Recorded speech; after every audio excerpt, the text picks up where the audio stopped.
പിണറായിയുടെ നെഞ്ചത്ത് അണുബോംബ് പൊട്ടിച്ചിരിക്കുകയാണ് Sabu M Jacob.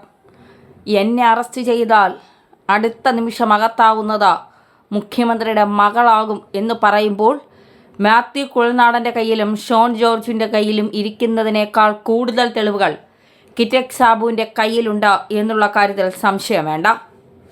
എന്തായാലും മുഖ്യമന്ത്രിയും മകളെയും വെറുതെ വിടാൻ താൻ ഉദ്ദേശിക്കുന്നില്ല എന്ന് തന്നെയാണ് പറയാതെ കിറ്റക് സാബു പറയുന്നത്.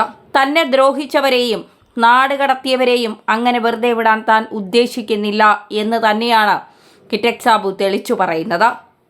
മാത്രമല്ല, പിണറായി വിജയനെയും മകളെയും സഹാക്കന്മാരെയും ഒക്കെ കടന്നാക്രമിക്കുമ്പോൾ തന്നെ സംഖ്യയാക്കാനുള്ള ശ്രമവും പല ഭാഗത്തു നിന്നും നടക്കുന്നുണ്ട് എന്ന് കിറ്റക് സാബു തുറന്നു പറയുന്നുണ്ട്.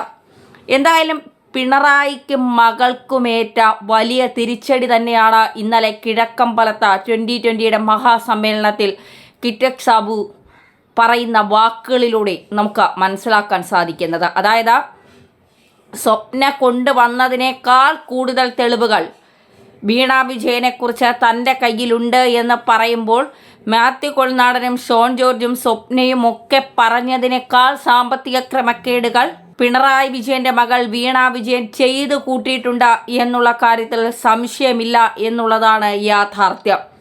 ഏതൊക്കെ തരത്തിൽ എങ്ങനെയൊക്കെ വീണ സാമ്പത്തിക ക്രമക്കേട് നടത്തി എന്നുള്ളതാണ് ഇനി അറിയേണ്ടത്.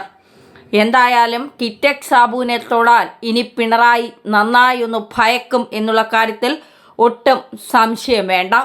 എന്തായാലും കിറ്റക് സാബു പറയുന്ന വാക്കുകൾ അത് കൃത്യമാണ്. എന്തായാലും കേരളത്തിലെ ചില പിണറായി ഒഴിച്ചുള്ള ചില ഇരട്ടച്ചങ്കന്മാരിൽ നല്ല നട്ടലും നിലപാടുമുള്ള ഒരു വ്യക്തി തന്നെയാണ് കിറ്റക് സാബു എന്ന് പറയാതിരിക്കാൻ കഴിയില്ല.